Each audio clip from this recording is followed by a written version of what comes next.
आप शिल्पग्राम कई बार आए होंगे।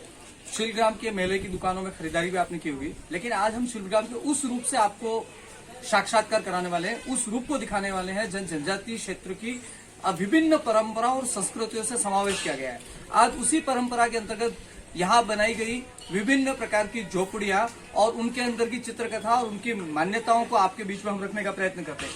पिथौरा गुजरात के पास की सीमित राजस्थान सीमा पर एक झाबुआ प्रदेश मध्य प्रदेश के बीच में एक स्थान है, वहां की ये झोपड़ी है और वहां के सामान्य आदिवासियों की मान्यता है कि ये मोटा देवरा नाम का उनका देव स्थान है और उसकी रंगोली यहाँ जो चित्रकला है भीतों पर दीवारों पर बनी हुई है, यह मोटा देवरा की भीत है और उनकी मान्यता है कि इसको घर के बाहर बनाने पे, अपने घर के मकान की झोपड़ी के बाहर बनाने से उनकी विपदाएं और उनकी आपदाएं कम होती है।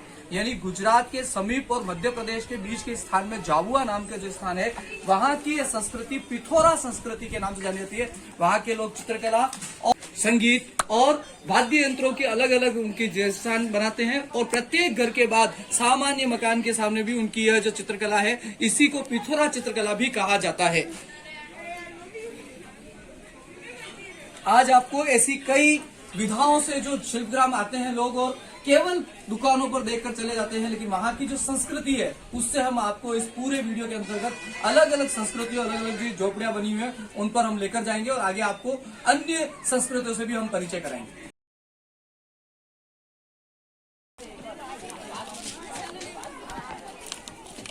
में इस बार भी शिल्पग्राम में जो आयोजित हो रहा है उसमें भारतीय संस्कृति को एक दिखाने के लिए एक भारत श्रेष्ठ भारत, इसमें मोगा संस्कृति जो नागालैंड की मोगा संस्कृति है उसका समावेश करते हुए इस बार वहां 40 फीट ऊंची एक झोपड़ी का निर्माण किया गया है, जिसमें नागालैंड की संस्कृति का चित्रण किया गया है। वहां के हथियार, वहां के रहन सहन, इन सब का उपयोग करते हुए झोपड़ी बनाई है और ये झोपड़ी अभी आकर्षण का केंद्र बनी हुई है। एक भारत श्रेष्ठ भारत के अंतर्गत पूरे भारत को सहयोग करने के लिए और एक संस्कृति दूसरे संस्कृति के आदान प्रदान कर सके, इसलिए नागालैंड के 22 कलाकारों ने 18 दिन प्रयत्न कर इस 40 फीट ऊंची झोपड़ी का निर्माण किया है और ये झोपड़ी अभी देश विदेश से आए पर्यटकों को एक करने और भारत के विभिन्न क्षेत्रों से आने वाले पर्यटकों को एक करने के लिए बनाई गई है। ये पर्यटन की आकर्षण का केंद्र बना हुआ है, यहाँ लोग आकर विभिन्न प्रकार से फोटो खींच। यह उद्देश्य इसका एक है, एक भारत श्रेष्ठ भारत, यानी जनजातीय क्षेत्र में रहने वाले लोगों को एक दूसरे की संस्कृति का समावेश हो सके, इसलिए इसमें वहाँ के हथियार, वहाँ के रहन सहन, वहाँ के रीति रिवाज, परंपराओं को समावेश कर इस झोपड़ी का निर्माण किया गया है। शिल्पग्राम में अनेक झोपड़ियां बनी हुई है, उन झोपड़ियों में एक कलाकृति आपके सामने है जिसे हम मांडना कहते हैं। जनजातीय समाज की पूरी संस्कृति और पूरी परंपरा को इसमें दिखाया गया है। जहां देखिए सबसे ऊपर की तरफ महिलाएं लकड़ियां लेके आ रही हैं, पुरुष अपने काम के लिए छापना बना रहे हैं, घर के काम के लिए व्यवस्था हो रही है। आप नीचे देखेंगे तो बच्चे को झूला बांध रखा है, उसकी छत बांधने का काम हो रहा है, कुएं से पानी लाने का काम हो रहा है। ये अनेक प्रकार के जो काम दिनचर्या में वो करते हैं और सघन वृक्षों के बीच में रहते हैं। तो ये जनजातीय समाज, वनवासी समाज जो जंगलों में रहता है, जिनकी परंपरा है उनकी संस्कृति के साथ जुड़ी हुई है, तो पशु पक्षियों के साथ वातावरण रहते हुए अपने जीवन का आनंद लेते हुए वह अपनी संस्कृति की परिचायक, यह मानना आप सबको दिखाई दे रहा है सामने, जो हमारी संस्कृति का वाहक है। ऐसे मांडनों से ये झोपड़ियां बाहर बनी हुई हैं। पूरी झोपड़ी का आकार आप देख सकते हैं, पूरे जीवन का दर्शन होता है, समग्र जीवन का, झूले से लेकर अंतिम समय तक जो काम किए जा रहे हैं उन सबका दर्शन यहाँ कराया जा रहा है। ये एक संस्कृति का वाहक है पूरा मांडा।